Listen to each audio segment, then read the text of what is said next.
like to call the meeting of the Narragansett Regional School District School Committee to order, and we'll begin with the Pledge of Allegiance.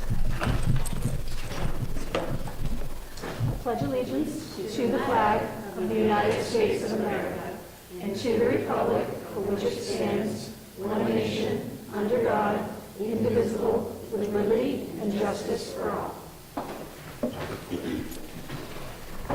Good evening, everyone, and thank you for coming out tonight.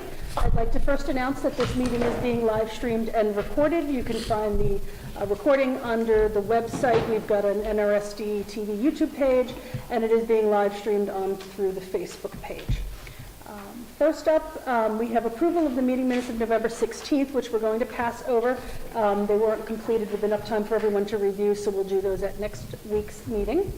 And bills and payroll, since this is the first meeting of the month, unless there's something that needed to get on here, there wouldn't be anything, so there isn't anything for this meeting. Next up, we have our student representative. All right, kind of more of a brief report, but just going to talk about some upcoming events for this month. We're having the annual holiday food drive, so just any canned goods or non-perishable items to the main lobby. This Friday is the Polar Shop holiday shopping for the Templeton Elementary School kids at the middle school cafeteria from 5 to 7, and I remember having a lot of fun with that when I was at elementary school.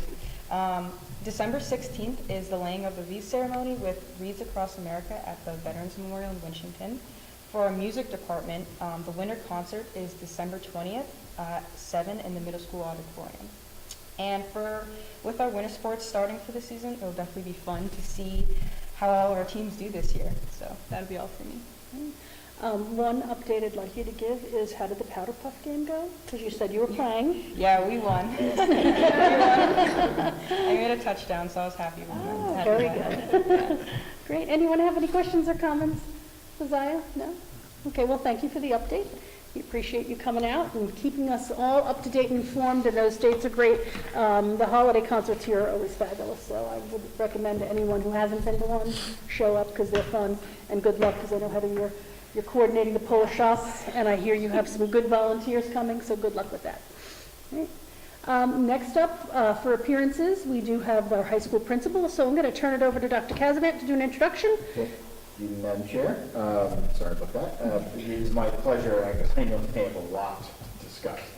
So Mr. Colby Young and Ms. Michelle Curcio, who will represent the high school. There's a lot of good things happening at the high school, and they're going to try to squeeze all of that in 2 minutes? Into this 2-hour meeting. Uh-oh. Okay, so, but Madam Chair, I give you Mr. Colby Young. Thank you, Dr. Casavant. Thank you, Madam Chair. I should begin where, Dr. Casavant is joking around a little bit, but you should know that behind the scenes there was, a lighthearted threat about a timer if we went over 15 minutes. Some middle school colleagues were like, is Nick Kane going to make an appearance at the beginning? So Michelle's going to keep us in check. And then also, I asked Zaya to take it easy on us as well, Representative Hill to take it easy on us. So, but in all honesty, to the representative, feel free to interrupt and interject at any point. Okay. So I think part of the we begin with a couple jokes because we are, I think you're going to find that we will try to limit it because we are fiercely proud of the work that we're doing. So we'll try to touch on a few things and obviously ask any and all questions that come to mind. So I did prepare, Ms. Corcio and I prepared a slideshow for you. So we'll begin. There's a couple videos here, so if you will permit. Good evening, NRSD School Committee, and welcome to a special edition of Warrior Nails Film for You. Tonight you're going to hear from NRHS and... They were rotten. Well, we figured we wouldn't get kicked out of here if they Good evening, NRSD School Committee. No, there we go. So what you'll hear, we're going to talk about a variety of things here tonight, but we thought that, one of the things that would help connect the dots most clearly is the work that we're doing with our staff to just how important the teacher efficacy is over almost everything else. So That number that you see, that 1.57, is sort of the ability to accelerate student learning at or above a grade level. So kind of the most bang for your buck, so to speak, is having all your teachers as efficacious as possible, right? So with that in mind, and keeping our school improvement plan in mind, what we have endeavored to do is take on an improvement science structure that basically is sort of like the science of helping build capacity for educators to get better at getting better, right? So if, for example, we want to work on literacy, and we're going to show you some examples, we are trying to take on the challenge of improving student literacy, but we're also trying to build a capacity for the long run that's sort of, okay, if you go about these steps in this way, whatever the initiative may be, now we have a system that we can use, right? So the concept is essentially that you're looking for high leverage ideas, right? So if you're looking at the lower right-hand corner, you've got MCAS, STAR, and BIMAS, and those are sort of the big ticket items. Those are the benchmark assessments we look at. But the problem with those assessments is that they're, only periodic, right? They're 3 times a year, or in the case of MCAS, every couple years, once every 4 traditional 9-12 years, right? So, we put a lot of stock in them, but we can't wait for them, right? So in essence, what we're trying to do is we're trying to get our educators to diagnose a problem. So for example, we want to improve literacy. Why is it that, what could be the struggle? Let's try to diagnose the problem, and then what is it that we're going to do in a shorter period of time, like a 3 to 4 week cycle? What are we going to do, and how are we going to measure what we're doing and how effective it is, right? So the big thing is looking at data for educators, even if they're very knowledgeable, can be pretty intimidating. But collecting data on your day-to-day practice is not necessarily. So for example, how are they doing on a day-to-day assessment? Are all students, are they opting into honors coursework? These type of things. So there are easier data points that we can look at, right?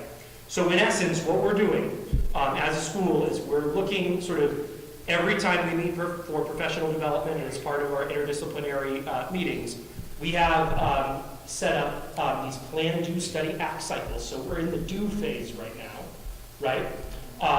And we have these areas that are aligned to our school improvement plan. So we have improving co-teaching practices to accelerate learning. We have improving student literacy, and that's a cross-departmental goal. Improving student mathematics achievement, improving our school culture and sense of belonging for all students. So we have a couple groups on that.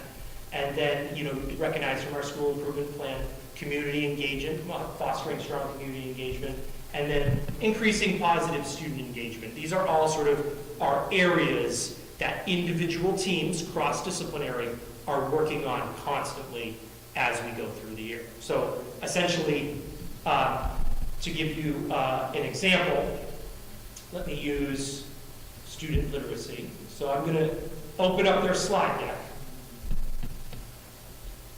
And so this is where they're kind of keeping track of all of their work.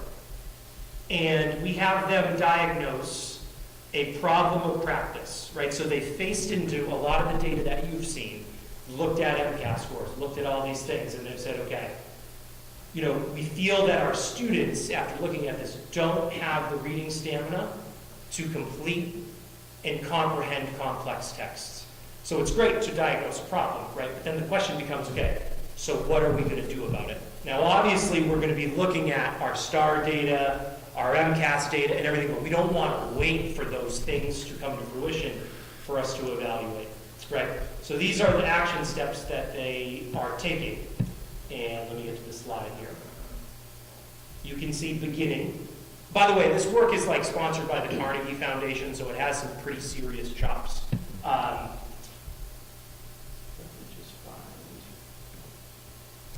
So these are steps that they're going to assess how things are working, right? So these are things that they're going to do. Book fair, teach students how to use the library, align common expectations. So the big one that they settled on is the high leverage move, the easy move to do, but with the maximum impact, is anytime a student has downtime, they are having the student take a book out And the goal is sort of like we want students to master full texts, right? And so the idea is that we're going to test, okay, is this actually boosting student literacy? Is this boosting student literacy? If it is, then this could become a practice that the whole school adopts. So already the history department is sort of like, hey, if this works, then let's do this in the history department too. So what we're doing is we're growing practices, but we're growing them based on like almost like pilots and trials. So we're in the middle of doing these across all these domains. That makes sense. So that's sort of, I would say, one of our biggest points of emphasis right now is to address our initiative 1.2. Basically, are we using data-driven and research-based practices to improve academic outcomes? So we don't want folks afraid of taking data, we want them to face into the data, and we want them to actually try a practice and moving forward with it. And I will tell you that our faculty have really embraced this work.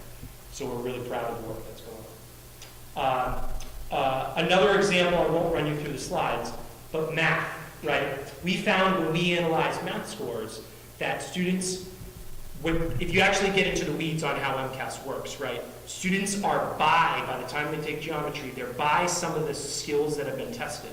So the math department looked at this and said, well, when we assess on the new concepts, what if we spiral back and we assess older concepts as well to keep them fresh in mind so that the student in geometry or algebra 2 who is taking the MCAS that is asking an algebra 1 concept, that's fresh in mind. So they're going to retest STAR, we'll obviously check in on the MCAS scores, but again, they're going to see if that helps students with standards that they've been struggling with, which will then uplift our MCAS scores and help with student mastery of standards, right? So these are sort of, this is a research-based practice in terms of how we're addressing these things, okay? All right. So if I'll hold questions to the end here. But one thing I could go on and on about, but I think you all know, in terms of community engagement, we'll talk about all the programs that we've added over the course of the year or expanded. But this year, you know, I think we're fiercely, fiercely proud of bringing events back with a vengeance. So Warrior Fest was massive. It's the biggest it's been ever, as far as we can tell. We estimate between 800 and 1,000 people at Warrior Fest. So Ben Gagnon's, and we'll talk about some of the robots, they're going next week to compete in yet another robotics competition. We had 30 families at a financial aid night where we're actually bringing in guest speakers that are affiliated with our early college program. So not only are we offering college to students for free, right, at this point, we're now also supporting all the things that the colleges would normally do in-house. We're bringing them here onto our campus. And you'll see text messages from us over, you know, Blackboard and things like that, reminding people to come in. Project Lead the Way, you see it says Mass STEM Hub Week. That just concluded. Our students get feedback from industry leaders in the field. So, you know, like if they're in intro to engineering designs, we actually have industry partners providing them feedback and critique on their work. So, you know, obviously the Powder Puff game that you referenced, we are actively planning a winter carnival, hoping that we can pull that off. So again, you know, the pandemic was long, it was hard, and we feel like we owe it to the students to really bring back everything we possibly can to make sure that every student is connected to the school in some way and they have an opportunity. So homecoming, all that stuff. Okay. So getting into a couple of the other initiatives to sort of round things out so we can open it up for questions. Sort of 3 areas aligned to our school improvement plan that we'll talk a little bit about. And I think the first one is, you know, the most important things in our building are, of course, our students, right? They're the most important people. And so we started this year by doing some work around common expectations, and Michelle's going to talk about that. Yeah, so when I first came aboard over the summer, Colby and I sat down, and that was really on the forefront of, as he's just mentioned, you know, with COVID, we really just wanted to get back to the basics, right? And that really involved, like, let's build a solid foundation for our positive school-wide expectations so that when we hit the ground running that first day of school, all of the students are going to know when they go into a classroom what's expected of them, when they go into the cafeteria what's expected of them. So we had a plan in place. Teachers took turns for each class going through the expectations with the students. So by the end of the day, all of the classroom expectations were presented to the students. And then Colby and I met, I think it was the next day, seems like 4 years ago now. We met with each one of the grades in the auditorium, and we went through the positive expectations for the rest of the school, like I just said, and even like after-school programs on the bus, so that it was really clear to everyone what was expected of them. And then we also met with the middle school assistant principal, and the BCBAs over the summer. Behavior specialists, sorry, to come up with a really clear-cut plan for recording student behaviors and being able to communicate with parents and students around those behaviors. So we really felt that going into the beginning of the year, we really had a solid plan in place and a solid procedure in place, and all of the teachers were trained in it. And it really is going very well, and we have plans to actually spend some time after Christmas just revisiting, because you know, if you have children, you know you can tell them something, and then 6 months goes by and you really have to tell them again. So we're going to be revisiting our expectations after the holiday break. So, you know, this is really one of the first times that we've been able to align super succinctly, like concisely, to the middle school. So now if you're a student coming up in this building, the expectations are all the way, you know, and now we even align, you know, when an issue comes up, we even code it the same way so that we can really analyze and say, okay, this is what's going on here. You know, because as like all the, you know, folks would say is if a student is struggling to meet expectations, it's not that they don't want to, it's that they don't know how to. So we need to figure out where they're going wrong so that we can reduce those referrals, we can reduce students in our office and get them back into classes, you know. And so that's going over really well. On the academic front, we have two things going on as sort of like almost like a tier 2, tier 3 direct intervention, right? So we have an academic coaching program. So if a student is in a tough circumstance, let's say they're returning from a hospitalization, let's say they're struggling with attendance, chronic absenteeism, let's say they're struggling to meet expectations, we have expanded an academic coaching program where they get a master teacher who works with them in small groups to help them with all the work in their regular classes, and we build contracts with the students, with the families, and with the teachers. So it's like a big partnership with the families, and that academic coaching program has been in place for a couple of years, but now we're running 4 sections of it, and we continue to scale it up to get more student support. We've gotten over $100,000 in early college grant money, and that money we are working on and rolling out literacy interventions to help support. So if we're trying to target students who might not see themselves as college ready, we actually want to give them reading intervention support to boost those skills so that then they can take college courses or just use it in their lives, right? So we're taking money that is going to support the early college program, but it's going to boost literacy. So we're going to get expert teachers to work with students on that intervention, right? So a couple direct interventions there. Our Project Lead the Way program continues to expand. So those are examples. You know, you see the robots, if you look from left to right, okay? Actually, excuse me, from right to left, the 3 chairs. All 8th grade students take automation and robotics now. So we have invested, so first off, Project Lead the Way, the applied learning, MCAS scores are higher. The data on those courses that they're higher for the applied learning. So what do we want to do? We want to bring those courses to more students, right? So the robot on the right, that's the first project 8th grade students do in Mr. Gagman's 8th grade robotics class, right? Again, all 8th grade students are taking this. All 8th grade students are also taking an early college career explorations course. So they now get job, you know, kind of career, you know, exploration, and then they get the STEM work in addition to their core classes. So we're really excited about how we're preparing 8th grade students. That robot there Then they work on focus skills, and I know I'm about at 15 minutes, if not over, I'm wary of it, Dr. Singh. I think you're doing fantastic. Sorry, he knew I would do it, he knew I would No, I do it, so I He apologize. pre-prepped us for 30 minutes, so don't worry. Okay, I just, Zion will cut me off for this. So, the second robot in the middle there, right, that is a focus skill. I've got to just get up for a second, I just want it because I know you can't read it. So that is, it's a traffic light simulation.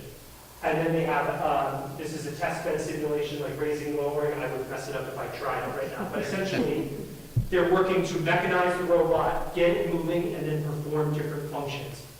This is the robot that they just completed like 2 days ago. So they are going to crank out, all our 8th grade students, a 4th robot, right? So that by the time, they get to the high school competition robotics, that is what they're building. So that robot can literally pick up, fight off other robots. I know some of you have seen demonstrations before. Fend off other robots and, dump a ball and basically do my laundry, pretty much, which would be great. 'Cause I've always It's a new fundraiser. yeah, right. So we're fiercely, so the expansion here, because some of these programs have been here, but what we're doing is we're bringing these to every student, right? So Project Lead the Way work, which I mentioned gets the industry feedback. We're trying to connect students, to the field. We mentioned the faculty improvement science, and I won't belabor it because I believe Mr. Holloway talked about this.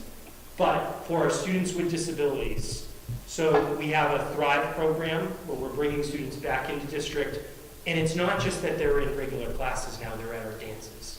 They're at these, so, this is an amazing way to get students back in district, connected to the mainstream environment, and honestly, they're doing great, and the faculty are working extremely well with them. And if you haven't been on the athletics site recently, we have a unified athletics team, which is a team that partners with the Special Olympics. And what I would mention is that that team played at our pep rally, if you hadn't heard, and they were like the top billing of our pep rally. And so you literally had the whole school watching a half of, so this is the first time we've rolled out unified athletics, and then we went big, and not only did we have the league, but then we had them play in front of the whole school, and the students were magnificent, other than the one student who wanted to crowd surf and but we'll follow up. So, culture and communication, we had over 100% increase in conferences this year. So I think part of it was probably pandemic, but we're also trying to message, out. So that's more families coming to conferences and talking with teachers. You all have seen the weekly memos. We're really proud of the Warrior News every day. So we're always trying to figure out how to get people in stream so they're seeing this communication. But basically, if you want to know what's going on at NRHS, you can watch the news every morning. So, we feel pretty good about that. Well, Monday through Friday. And then we offer now family, college, and career counseling. So now our college counselors are now working with families in addition to our counselors to help, get them ready for next steps, whether that be early college or elsewise. And then hot off the presses today, we just ran this by teacher leaders.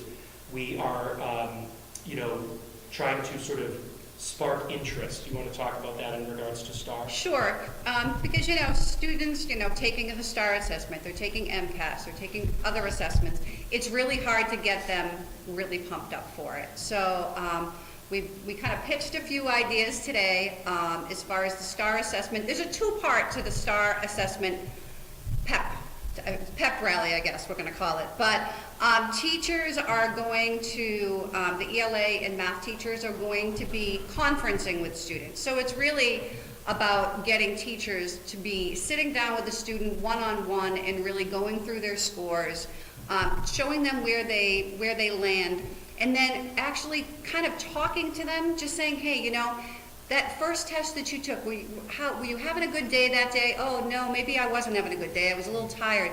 Well, you know what? If you just put a little bit more effort into that this time in the winter, I bet your score is going to go up. And if it goes up by at least 1 point, your name is going to go into a raffle for some prizes. So that is the way to get the students excited about it, but it's also great because it's going to be a time where teachers can just take that 1 to 2 minutes, one-on-one with the student while everyone else is working, and just really conference with them. So we're pretty excited about it, and the teacher leaders were very excited about it. So.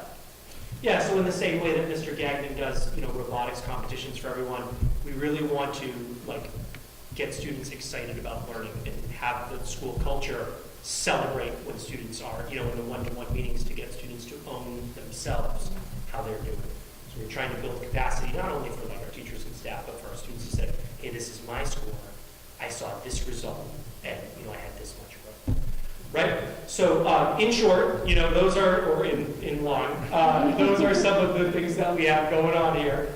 And we'll end it, in case we didn't hit all the things here. This is the cheer routine. You'll notice we didn't talk a lot about athletics because that would have been way over 30 minutes. But I have to say, if you haven't seen this, this is the beginning of the routine that the cheer team that's qualified for nationals, this is how they start. And it's incredible.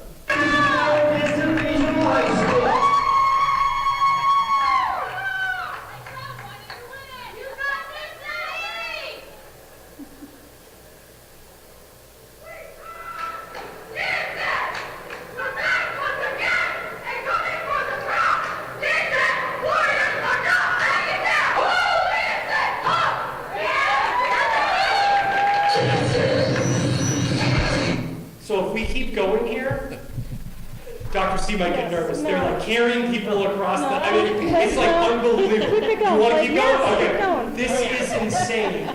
My 6-year-old daughter said, "Oh," she goes, "Dad." All right, let me.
In sum, I mean, we're really proud of our students. All credit to our students and staff.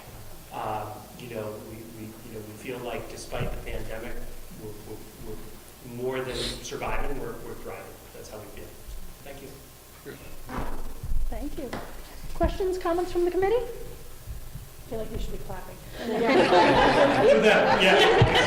I know. I got chills the first time I saw it, because I showed my daughter. And So I watched it before, and it still is just so great. It's Yeah. great.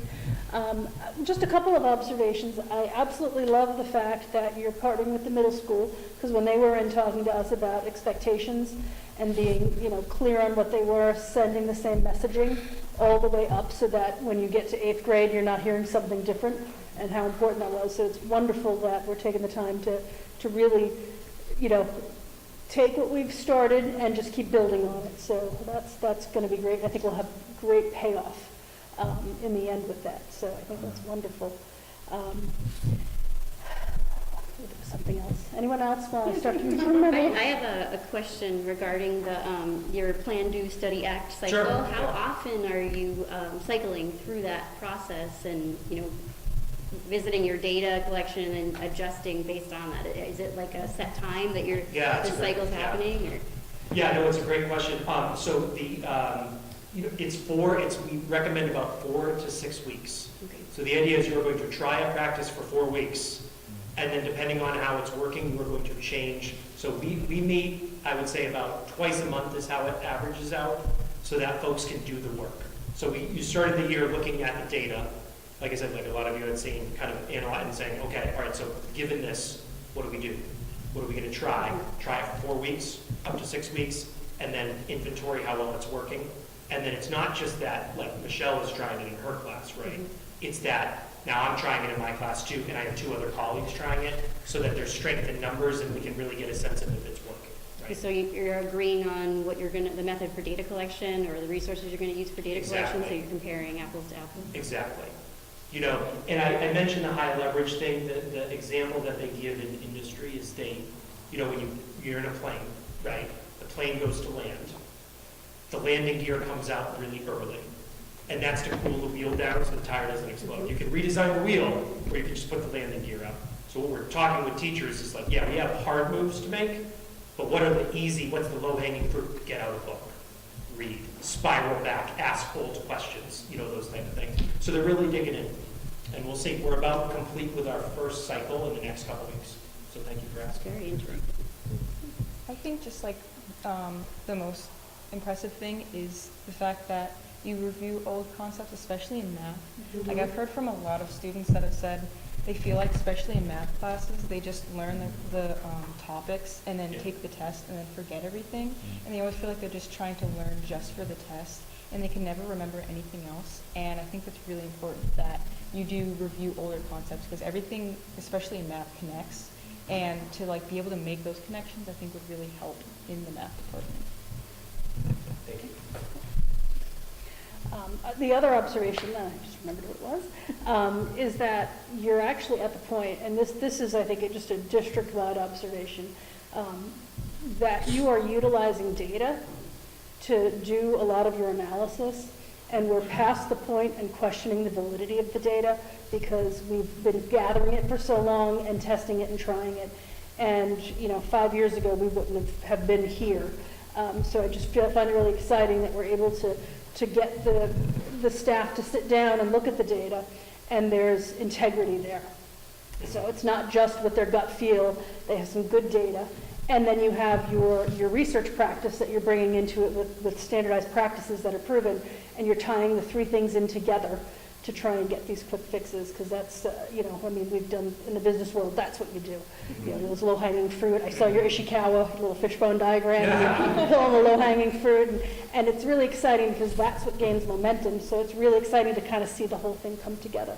So congratulations on getting that started and getting the buy-in, and we hope that you'll come back to us later in the year with some successes, because that's at the end of the day what we're looking to see. And this is the last point, I'm loving the fact that we're getting our 8th graders some sort of college and career, just opening their eyes to what's out there. I think if, the one thing that, as a parent watching my kids, that was always something that we just didn't have in place because we had a lot of other things we had to get to. So knowing that with early college, that we're providing the students with the ability to see what the different paths are, and not necessarily, which ones they have to go down, but all the options that are in front of them is just wonderful. So that's great work. And tell Mr. Gagnon what we'd like, if everyone agrees, is him to come in, or have his kids come in better, and maybe have a robot war for us or something. Show us how these are used, so maybe at some point later in the year. we Oh, can- he's 100%. Okay, Absolutely. good, let's Yeah, get that yeah, done. yeah. Great, thank you. Anyone else? No? Dr. Casby, anything to add? I will add that, honestly, we have a lot of fun with Colby. But I will tell you that the high school has, when you keep using 5 years, and I kind of use that as my benchmark, the type of programming that we're able to offer now, and the supports that we're able to offer now, again, whether it be, whether it be counseling or just, again, financial aid, I mean, these are things that just did not happen consistently. Colby and his team have done an outstanding job really normalizing this type of work. It happens in other high schools.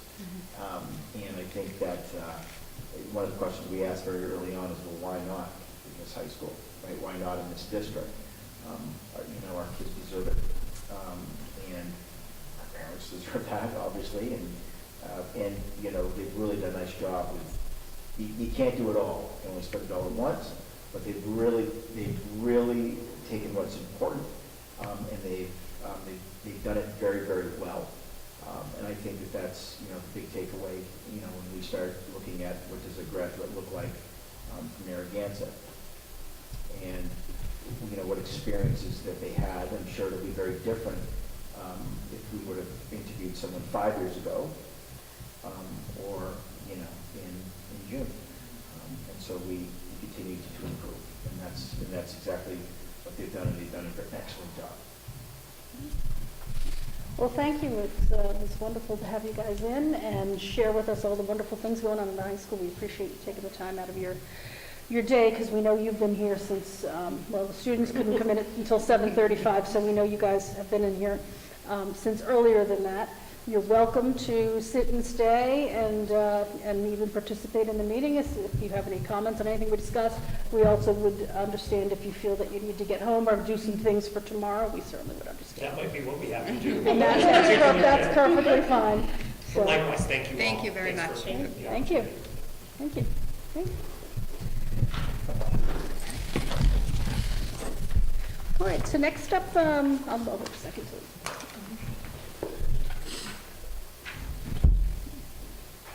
Thank you. All right. Next up, we have public input. Is there anyone from the public that would like to speak tonight? We have Mr. Bennett. Just if you want to introduce yourself, and you can sit there, just talk a little louder because our microphones aren't the best. Yes, Jeffrey Bennett from Templeton, and for the second year in a row, I had the privilege of leading, I assume that you're all aware of this, but assuming it's a bad thing. There's a teacher here, Miss Lisa Jane, and apparently each year, for a number of years, she has her 5th grade, I believe it's history class, do a Veterans Day project. I've only been aware of it for a couple of years, shame on me, but last year, at a selectmen's meeting, all 5 of us were handed a few cards that the kids had did, and there's pretty cool kids in that class that they made some pretty cool cards, as they did this year. They're not, the parents didn't make them, this is my super kid. They're not generated by computer or bot. They're done, I still have the cards. I'm going to do something with them, just not sure yet. They were doing crayons and this and that. They're 5th grade, heavy ones, but they have some neat stuff to say. And again, last year was my privilege to meet them. When I read the cards and stuff, I said, I want to meet this teacher, I want to meet the kids. Emailed Sue, Miss Casban. We're able to meet some of the kids in the lobby down there. And we had masks on, and the kids really didn't say much. But I told them that it was very much appreciated, some gratitude. There was only 3 of us, 3 veterans there. So this year, Veterans Day snuck up pretty quick, and I don't know what it is, so sticking a little, but I emailed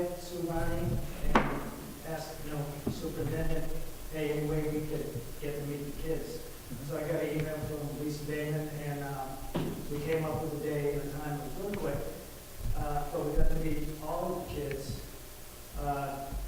down in the auditorium, down that way, no mask on. We have 11 veterans this year. We got to talk to the kids. They read some of the cards that they made. They asked some really cool questions. They're really good. And kind of at a loss of words. I just wanted to tell those kids that their effort is very much appreciated, and gratitude. I personally, I just don't have words to describe it. But all the veterans there told their name and when they served and what branch and stuff. And you know, one kid, one little girl, did you serve with my grandfather? I know your grandfather. She didn't wait for me. And I talked to her afterwards. He's the big guy. His name's Pete Casper, is the person that had all that stuff. And I knew Pete and cared about us down. And I said, yeah, I knew him. I didn't serve with him, but he was a really good guy. So I came here just to let you all know, people in TV land, and Dwight, you might have to be here. Next year, if Lisa does this, and I have no reason to believe she won't, we speaking with her father was a veteran, so I think she has a little vested interest in doing this. So it's a really good thing. The kids, their questions, whether they realize it or not, they're learning some civics and some history stuff. But they make some cards, and they ask some questions, and they really seem to understand or care about it. So my goal next year is to remember it earlier, get in touch with Lisa, and get more veterans to meet all of the kids again, and let them know that what they do matters, and people care about it, and we're very grateful for it. Like I said, I still have the cards from last year. I'm going to come up with something for it. They need to be someplace other than in my desk drawer. So I'll work on that, and I'll get in contact with the office. But that was my reason to come here tonight, was to let you all know every chance I get, every meeting, everything I go to, I mention these kids, Lisa Damon, and next year's fifth grade class. I hope to meet them, and I wait to see what they do. They probably surprise us because they do come up with some interesting and it's not what I would expect 10-year-olds to come up with on Veterans Day. But it's a really cool thing. They're a great bunch of kids. Last year's and this year's, and I expect next year to be the same. Kind of rambling on here, but I don't know what they did, but I'm not a cheerleading, dog and pony go kind of guy. I just don't know those type of things, but those kids, I'll be there, and I'll try to get as many vets as I can, and let them know what they do matters, and we're very grateful. Very good. Great. Thank you very much for your time. Yes, no, thank you for coming and sharing with us. You know, people are pretty quick to come in and complain about something, so it's so nice to hear good things that are happening in the school that we may not even know about, because I certainly didn't realize that. And I want to thank you for bringing the community in and getting those veterans together to make that connection with the students too, because that's wonderful. So I hope to hear more of things like that going forward. It's a great opportunity for the connection to the community, so thank you. As long as they do, I'll try to be there and get as many vets as I can get there, so they know what they do matters. Good. As much as a 10-year-old.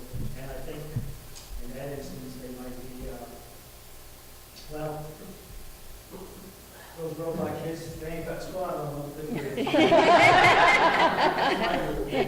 Well, they'll be building those robots soon, so. Thank you. Right. All right. So seeing no more public input, NDEA not here tonight, we'll probably see them next week. We're going to jump over to the budget updates. I'll just send this right over to Anne Marie if she's got anything on FY23 that you'd like to share, or FY24. And then right into your business manager's report, so you can kind of wrap up anything that you, No business managers. okay. I don't think we have anything. Nothing, Yeah, we're in Yeah. those that I suppose, Yeah. you know, we don't have any red lights at this point in time. yeah, we'll get our reports at the next meeting, so, yeah. Yeah, so I think that we're cruising right along. You know, I think if I were to say that last year at this time, we had serious reservations whether or not we were going to make it through the FY, or at least around January anyway, and so we're not there, but we're always, so. Yeah. Good. We're two pessimists who, Yeah. you know. That's great, play off each other well, That's- yeah. We're always looking for doom, but Yeah. right now I can say that the sky is. Not yet. Good, and FY24? Well, we had a great, I guess, I don't know if I'm jumping on I don't want to get the thunder away, but we did have our training yesterday with Mars to, in essence, get a preliminary, very rough estimate of what Chapter 70 would look like. You know, utilizing the formula, but then taking data that we generate to plug in things to get an idea about where we would be instead of waiting till March.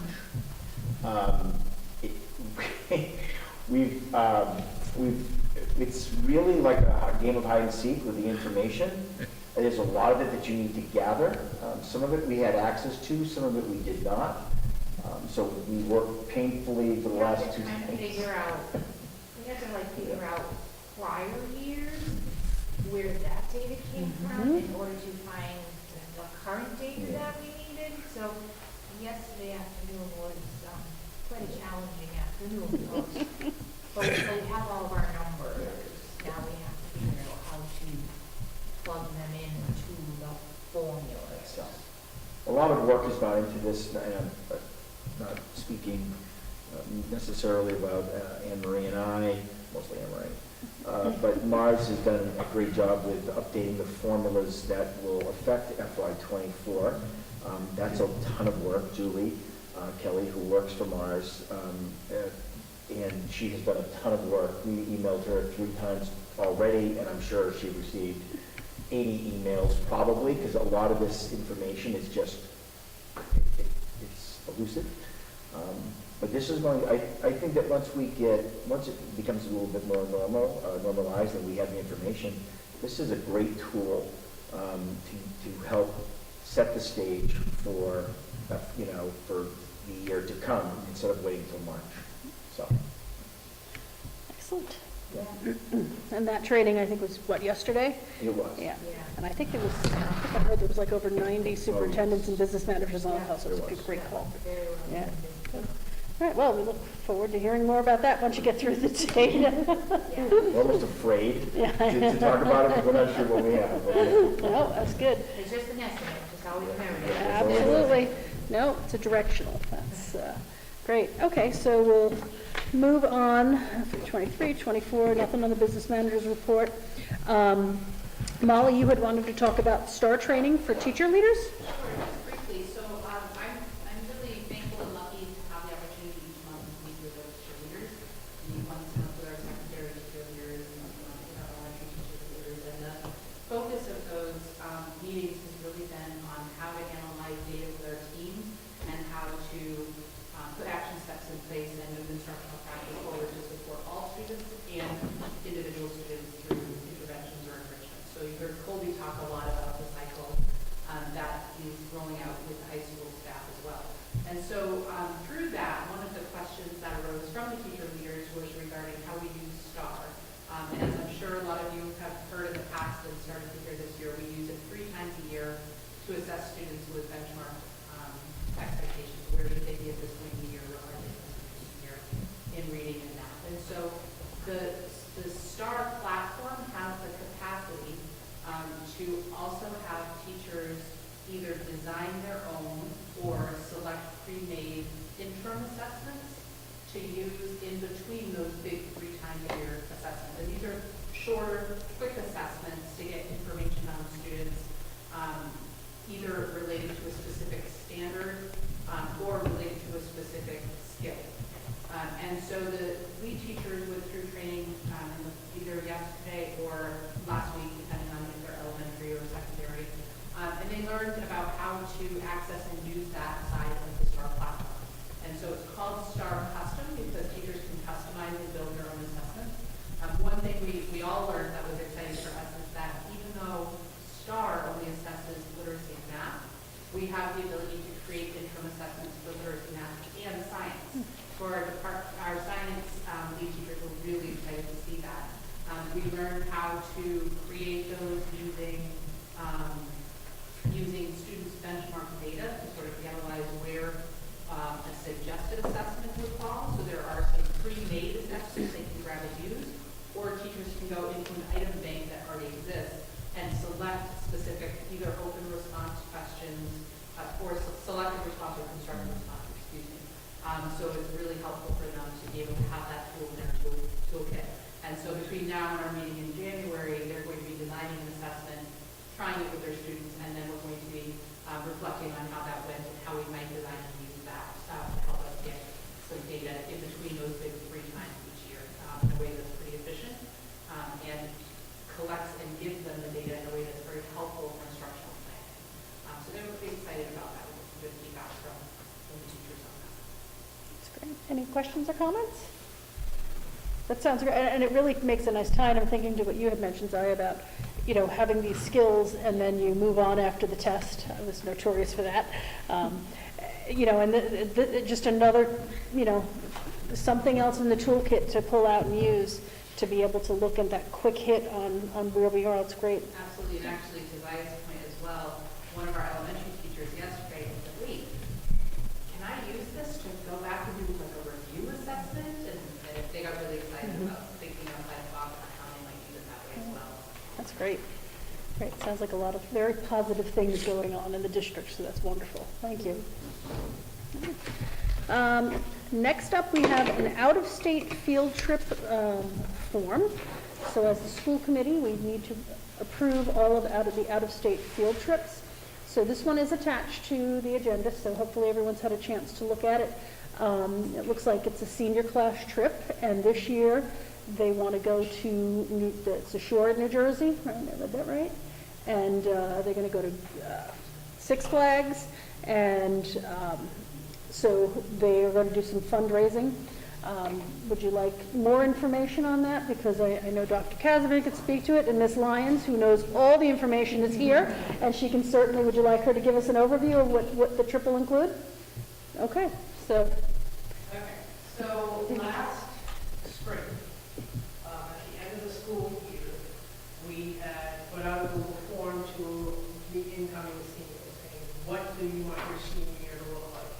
What kind of trip you look for? Is there anything that we could offer you? So they wanted beach and amusement park, Disney in particular. And that was very hard for me to say. I had to tell you that our kids didn't. But, so I reached out to my partner at Bob Rogers, and they put me together this package for the Jersey Shore and Six Flags I assisted with the stop in Philadelphia because who knows if these kids are ever going to see the Liberty Bell. And so I'm like, all right, we'll stop on the way home. It's a great trip, well managed. Most of the meals are included. There are 2 meals that are not included as of right now, but with fundraising efforts, I think the class could manage all of the meals. I mean, the kids will pay for whatever is already included, but there will be 2 meals that the class can pay for out of fundraising. So all their meals will be already included on the trip. So food and meals won't even be a thought. It will be spending and the trip itself. So I don't know what more you need to know. to, Yeah. since Matthew went on a trip to New York City with this company, it was a well-organized trip. So I will speak highly of this group that's putting this together. It really seemed to work out well, This so. will be my third field trip with Bob Rogers Travel. We had one with the band. We went to New York. They had set up an opportunity for them to learn from a Broadway conductor. They did music. They played with a Broadway performer. It was an amazing trip, well organized. There's chaperones. They're from the company, and there is nighttime security as well in the hotel. Anyone have any questions or And comments? they use Wilson bus for They their do, travel. yes, which is local, which is nice and comfortable for kids. Anyone have any questions or comments on the trip? Pretty straightforward. I mean, beach, boardwalk, amusement park, history lesson. Which pretty much what it comes down to. Yeah. And honestly, it's, just looking at last year with my son, it's the last time where these kids really get to spend time together as a class.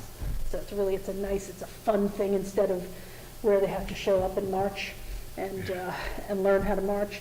This is a real fun, exciting thing for them to do prior to that, so. And it's a very small class that we have. We have only 66 seniors this year.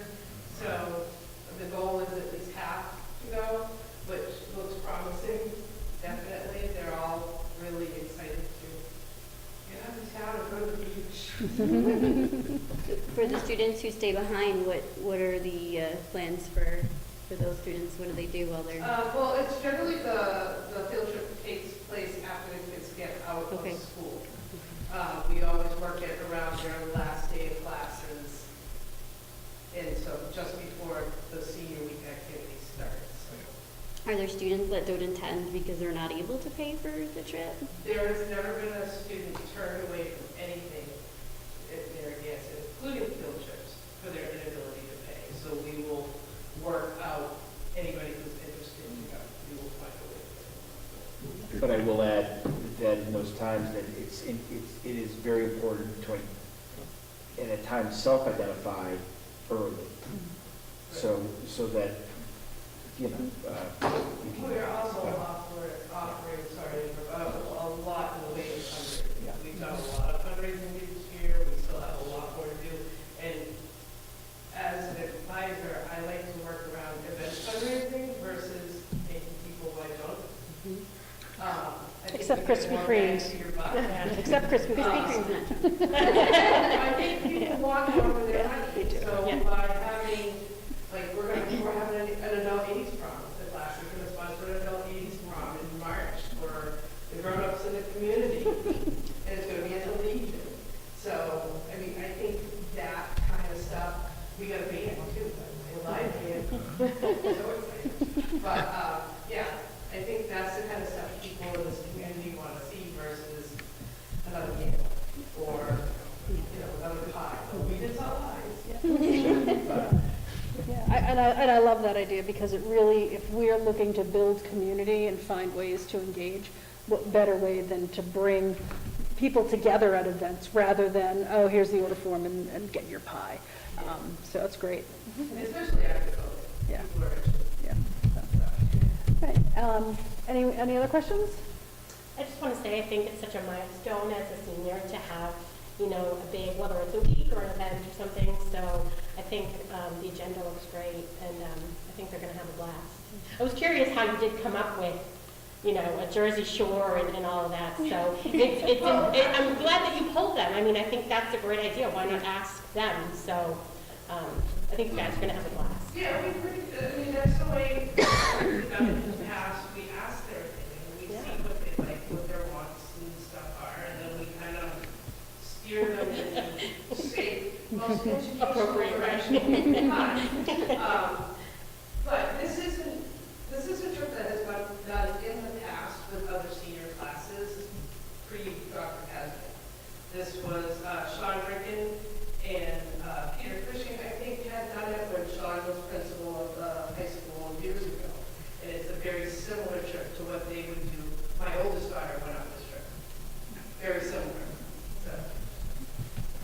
Does the middle school still do a DC trip? Does the DC trip? The middle school, is that? They're planning it. We're hopeful. So it has not come before us. It hasn't come before you yet. They are in the, I don't know what to call it, but the beginning stages of that. It's just wonderful to start hearing these things come to the school committee again, that these trips are happening again. Yeah. The person who's doing to organize the DC trip, kind of help her come up with some fundraising ideas, that kind of stuff before anything's presented. Excellent. All right, so if there's no other questions, I would entertain a motion to approve the out-of-state field trip for the senior class of 2023 as presented. So moved. I have a motion by Heather. Do I have a second? I'll second it. And I have a second by Danielle. Any other questions, comments, or concerns? Concerns, sorry. Seeing none, all in favor? Aye. Opposed? Abstained? So that was unanimous. Yay. So let's do a plug for your first fundraiser, which is December 9th at Wendy's. Well, that's not our first fundraiser, Well, but it the is our next fundraiser. Sorry. We do have Yeah. a Wendy's Day. They don't just do nights anymore.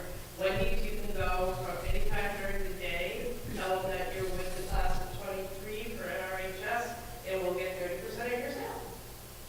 And And is that December 9th, this Friday. the Gardner Wendy's? Yeah, The Gardner Wendy's, okay. All right. Great, thank you. Okay.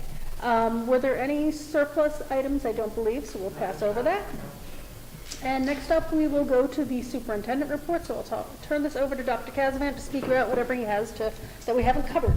Thank you, Madam Chair. So, just not a lot.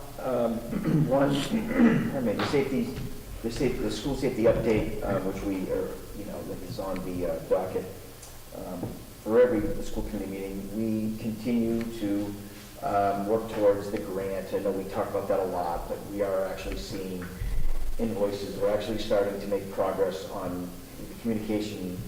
I'm going to call it communication software. It is a website, but it's more than just that. The camera quotes will be coming in soon, et cetera. So we, in terms of the physical security pieces, we're nearing the point where we'll actually be rolling some things out here in the next month or two, just to ballpark it. I know that I sent a letter out, certainly Susan sent it out, I wrote it, to the school committee. We still have these little bumps in the road where, we need to do certain things. I say that in Massachusetts, probably in no other community or no other state, or, a lot of states, but Massachusetts, especially during hunting season, we seem to see an uptick in what we would call brass, which are expended, shells being brought in for show and tell, etc. We're saying to folks, please don't do that. It causes a heightened sense of alert, and we have to do, we enter into protocols, and of course we keep everyone very safe. But during this time of year, we seem to see an uptick of someone bringing in something that they found or were given to show their friends, and we'd rather you not do that. And if you're wondering, and I don't try to be coy, but we found some casings, some expended 22 casings in an elementary classroom 2 nights ago, and of course we were alerted and we searched the building. Thank you, Templeton PD and Phillipston PD at 6 o'clock in the morning for coming over to sweep the area. It was as innocuous as we thought. Someone's bringing in some things, but please don't do that. And that's really the message I can say. And all is well. So, the regional agreement amendment, okay, the RAC. So we did, in fact, we now have in our possession the updated, I guess I would say, version of what went before the RAC committee sometime in the early spring. What has been updated has really very, very little, but it's been by the Department of Education's legal team. And just some wording changes, which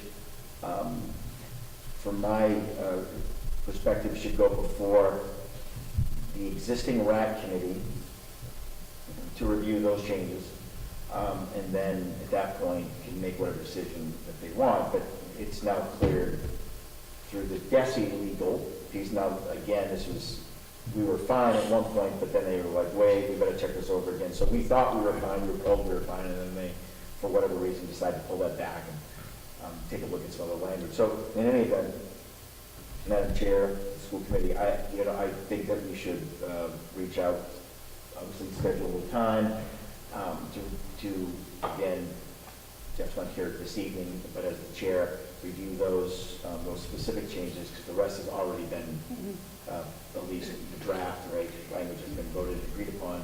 And I think that would be the last, I guess, I'll say, when I say official, I mean from the department's standpoint, so that way it can go in whatever direction that it wants, or the various committees want it to go. So, but we do have that now, and that's, Yeah, so what I would ask, just for some new members, the Regional Agreement Amendment Committee is a special advisory committee to the school committee. And we had engaged the Mars consulting team to come in and facilitate the discussions to include both towns so that we could fend off any issues early that the towns might have had for concerns. And this has been, Hank's been on the committee, and he'll shake his head. It's been going on for quite some time. Of course, COVID hit. We had to do things on Zoom. It's just, it's taken forever. And as Dr. Kazavant just spoke to, it was, the DESI said, okay, then they said no. And so anyway, I agree. I think what we need as the school committee is for that advisory committee to fulfill its charter of bringing the school committee a recommendation to look at, review, and then either approve or not approve. What would happen, just to talk about the procedural things, once the RAC committee should meet, I think if you would coordinate that maybe with Jeff to get a last meeting with whoever can show up and be a quorum to decide on what they'd like to do. Once it comes in front of the school committee, the next step in the process, if we approve all of the language changes, would be to ask according to the current agreement, the secretary of the school committee, which is Dr. Kazavant, to then send it to the towns to be included on the warrant of their next town meeting. And then the towns would have to approve it. Once the towns do, and we would have already done, and DESI Legal has already given their blessing, it goes to the commissioner, who hopefully will take the advice of his legal team, which has already said this is good, and sign it. And that's when it actually goes into effect at the next beginning of school year. So we don't change mid-year, because a lot of the content in it has to do with how we do allocations and financial things, so you can't do that mid-year. So it would be the following school year after it gets signed. So that's what's going on and what we will take the next steps to do. So you can just be prepared for. So which items are we still unclear on? So Bring it back to the they'll get whatever. I think, to be honest, I don't remember what the changes of DESI were, but they'll review them and then give us their recommendation based on that. And then you'll get the entire revised document to review, and that's what we'll vote on. But we'll take the recommendation of the committee into account once we take our vote. So that's coming. So as soon as they agree, then it'll get forwarded out to us to review. If that makes sense. All right.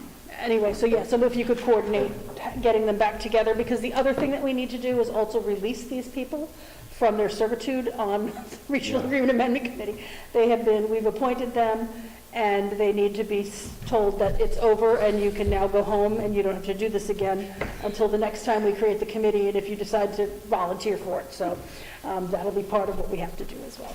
It's been a long time. Yes. You probably get civil service insurance for quite frankly. Last but certainly not least, we do, in terms of a staffing update, we were there. We had hired all of our para positions, and then someone resigned. So I believe we have one para position open at this point in time. Also, and I don't remember if I formally updated the committee, but Ms.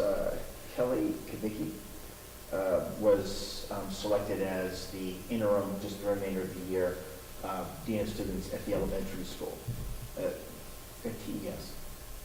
Then we had interviews to fill that vacant, which would become vacant, kindergarten spot, and there just was not,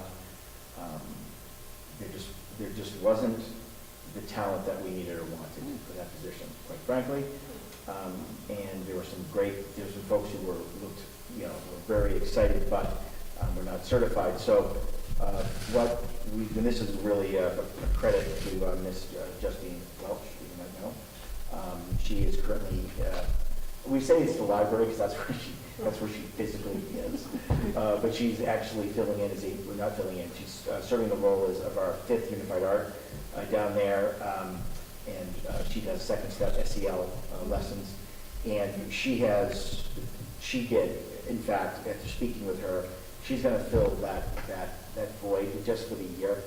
And it's just a credit to her because she really loves what she's doing, but she knows how important it is that kindergarten, has a qualified, competent, experienced person. We will fill that, I'll call it the library, position. It's not a library position, but you understand, just with a long-term sub for the remainder of the year. Because that does not require, that part of of what we do in terms of teaching second step or SEL does not require a teaching license by any stretch, and with the relaxed regulations on long-term subs, et cetera, it allows us to do that for the remainder of the year. This will all take place, they've talked about it at TES for sure, they're talking about that openly, but we won't see this won't happen until we return from break. Just because we want to transition, we have parents to talk, we have just, things to do. The next 2 weeks, we'll be posting, Susan and I were talking about this earlier, that position will be posted tomorrow, early tomorrow morning in terms of long-term subsidy. So that's the one staffing update that I think I have. I don't know if there's anything more, but I don't. Good. All right, anything else? Anyone have any questions or comments to Dr. Kazan? I think you're off the hook. There were no other items that came up within 48 hours, although, you know what? I'm going to actually address this one, the board docs training, because we just got an email this morning. I was going to do it under upcoming meetings, but it really actually fits under. So we've been contacted, we being Susan, the Susan part of the we, with some times that they can do training. It'll all be done by Zoom. It was interesting because I really never considered the fact that it's going to be done during the day because that's when people normally work, like all of us. So they sent out 2 dates and they asked us to pick one of them. I'm thinking I would like to ask for both of the dates so that people can go to whatever one of the 2 sessions would work. And I don't know, I haven't even had a chance to talk to Susan about this, if that sounded like a better, there's enough of us that I think they should be. So the dates they threw out, so if you want to just take these down, was December 13th from noon to 1 and December 15th from 1 to 2. So I would recommend that we reach out to Susan if you want to respond to, was it Sylvia, I think was her name? I think so. And ask if we get both dates so that our people can have a time that will work for them. And we'll get some training on the system and try and figure out how to use it. They did do the update, so I don't know if anyone saw when you logged in. It was a big message saying, hey, you were just upgraded. But we haven't done anything yet, so it still looks exactly the same for now. So we'll do that, and Susan, if you can just let us know what they say, and we'll get some training. So that was really the one item. And what's next? School committee comments. Any comments from the school committee? Well, Zaya kind of took my comment, but I just want to reiterate that, as she has alluded to, the PTO is having their polar talk. It is Friday, but weather looks fine, so ignore the whole snow day thing with any, knock on, I need some wood here. But it is, I want to emphasize, it is at the middle school cafeterias. That's a change for some of our parents. Last year we had it at TES, and it was a little challenging. So we implemented some new features this year. Google Forms are my new favorite thing, and my truck is very full of gifts, and our garages. We're ready, and we're excited, and I want to shout out a thank you ahead of time to the high school students and the cheerleading squad. I reached out to Mr. Young and asked him if he could share our request for volunteers, and I'm very excited about the army that is coming to help, because I have, it's an old number, but I had 220 shoppers registered, and I have some more little last minute adjustments to the number of shoppers to make. But the shoppers are elementary students. These are individuals. So we have a lot of shopping and wrapping to do. And then there's going to be a lot of cookies to eat and a lot of cocoa to drink. So we need the Army. We appreciate it. Anybody who hasn't volunteered yet who wants to, it's not too late to jump in. But I'm very excited, and I'm very grateful for the outpouring of support from the high school. So thank you. Anybody else? Comments? I just wanted to comment, I saw posted, we did our breakfast for the John and Abigail Adams Scholarship winners. Maybe, I'd love to be able to publish their names maybe at our next meeting if we can bring the list, and I just think it'd be great to do that. And it's nice to see so many, I think, with the past years, with COVID and the test and who didn't take it, and then you had, like, that we have a lot of students that qualified, and knowing what a small class it is, that's impressive from a percentage-wise. So, congratulations to them. And yeah. Yes, of course. So we have our senior citizen luncheon coming up this month, December 22nd, summer half day. We still have sign-ups. The sign-ups close on Monday, the 12th. Gotten a great response this year. We're hoping to get a few more before it closes. Great. Excellent. Anything else? No? Okay, seeing none, we'll move on to subcommittee reports.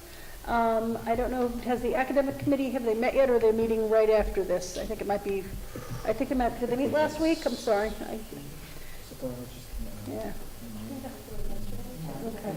You know what? Academic was supposed, it was canceled yesterday. Okay, It so, was supposed to be yesterday, it was Okay. canceled, I believe, because we had the winter concert. yes, okay. Administrative subcommittee, and I know Jen's not here, but did we have a meeting yet? We did? Do you We want just met on Monday. Oh, gosh, let's see, we talked about Training, transportation, Yep. negotiating, insurance. We talked a lot about the results of the communication survey. It's wonderful. There's been a good turnout of responses. I think there was an email going out just to kind of get those last few straggling community members, family members that hadn't responded yet to respond. And then the data could be shared with the full community. Great. Okay, good. Thank you. Finance and budget, we actually meet on Monday, so at the next meeting, we'll have an update. I don't know if facilities has had a reason to meet yet. Jay's saying no, so. There's ours is coming up on Wednesday. Perfect. Okay, so we Right can. before this one. Okay, so we'll get an update then. Perfect. Policy, we do have a second reading of the two policies that were brought forth last week. So I'll just go over them real quick. Policy BBBE is that there was a proposed update to the unexpired term fulfillment, which gets the language consistent to what is in our current regional agreement. And then BDFA-E-1, there was a proposed update to the school improvement plan, which streamlines the policy and removes a lot of the procedural information. So I would entertain a motion to move the policies through the second reading and then put them into the implementation phase. So moved. I have a motion. Do I have a second? And I have a second. Any questions, comments, or concerns about these two policies? Seeing none, all in favor? Aye. Oh, okay, no, okay. On the first one, for the unexpired term fulfillment? Yep. Are these policies also being discussed in the regional agreement committee? Because I'm trying to get caught up, and I feel like. Yeah, no, very good question. So a while ago, this got modified to the standard MASC recommended policy. It didn't follow the regional agreement. So we identified that this needed to be updated. So this puts us in sync with our current regional agreement. If the language in the upcoming regional agreement, if that gets approved and then voted on and then implemented, this will probably need to be updated again. But this is what we currently do today, based on the verbiage of the regional agreement. The updates do include a change to that. Okay, so it doesn't, like, we shouldn't be waiting to see what the regional agreement. No, because again, by the time it gets to the meetings and then the commissioner signs off, we could be 2 years out before that agreement goes. Could be 1, it could be 2. So we should really update the policy to what we do today, and then it'll be a quick change to update it again. Okay. How are we defining the vacancy? When there's an open seat Yeah, and the and open someone seat one, resigns, yeah. yes. Mhm. When someone resigns? And Yep. why, what was the reason for taking out the Board of Selectmen? Because in our current regional agreement, they are not involved in the selection of the new member. So the way the current regional agreement reads, it is exactly basically what you see here. This is the verbiage straight out of the regional So agreement. they're not talking about putting it back in the regional agreement? Actually, that is on the table with this new regional agreement. Oh, okay, so it seems confusing while we're Yep. going back and forth like that. Why would we take it out now, Yep. just to have it in a few months? Well, it's not going to be a few months. Again, it's probably going to be well over a year, and the policy should reflect I current. mean, with the yeah. committee itself, like, are they discussing it currently? This is actually one of the approved changes that the committee has already gone through to change it, basically to the way that it was worded before Right. changing it And to then the way is that it it's rehashing posted. again? Is there a rehashing? No, there's no Okay. rehashing, no. All right. Nope. And then I guess, like, why are we taking out all of the red in Because it's mostly procedural, we're writing policies, not procedure. So Okay. a school committee is responsible for creating the policy. So we might say that our policy is on Wednesdays, everybody wears red. And then we say to Dr. Casavant, you figure out how to do that. Right? That's his role, is the procedural stuff. So most everything in here is either straight out of the, either the law book, either a guideline material, but it's not policy. So the policy, if you read through what's left in there, that's the policy. These are the things you need to do. How you do it and the time, because I think it was time frames, like it was really a lot of stuff that just we should not be dictating.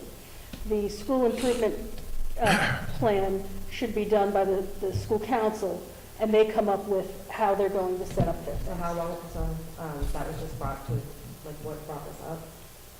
When MASC sends out updated policy recommendations, we take a look at them when we go through, and we say, what does our current one look like, and what are they recommending? And then we evaluate whether or not we agree with what they want us to change, and then we bring the recommendation forward. So that's really what. Like shrinking it and making it more general? Yeah, and you know, again, we set policy, we don't set procedure.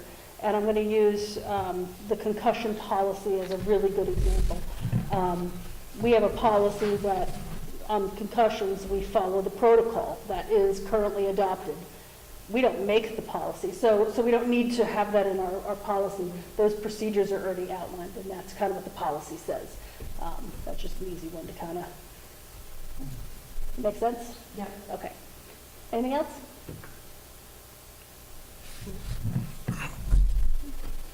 Okay, so all in favor of adopting the proposed update to BBE, unexpired term fulfillment, and the proposed update to BDFA-E-1, the school improvement plan, say aye. Aye. Opposed? Okay, opposed, and 1 abstain. Okay, so it passes. Okay. Long-term planning, I don't know if you guys have had a chance yet. No, we seem to have we have very tough schedules. So we need to move forward and try to find our date in January, I think, because Sue's helped us try to put out some dates in December, but it's December. So that, nothing more to be said, but we need to work hard on January, try to get something going. Good. Okay. Correspondence, I didn't see anything come in that we needed to go over. Next meeting is actually next week, not 2 weeks from now. If everyone remembers, we had agreed to change the date to the 14th since there's so much going on in that last week prior to the December break. So we'll meet here next Wednesday, the 14th at 5:30 in the Kiva. I did also want to make sure everybody saw the email that came out about the all boards meeting, which will be February 2nd. What day of the week is that? A Thursday? Okay, I think that, a Thursday, so Thursday, February 2nd at 5:30 in the library, correct? So if you want to add that to your calendars, that would be great. Executive session, do we need executive session tonight? No, there's nothing at the moment we need to, so we'll skip over executive session. So, I would... Move to adjourn. I have a motion to adjourn. Do I have a second? Second. And I have a couple of seconds, so Susan, you, yeah, okay. All in favor? Aye. Aye, okay. Since this is a non-debatable motion, you can't, there's no reason to ask for abstain. So I thank everybody. The meeting has officially ended. Thank you, everyone, for coming out.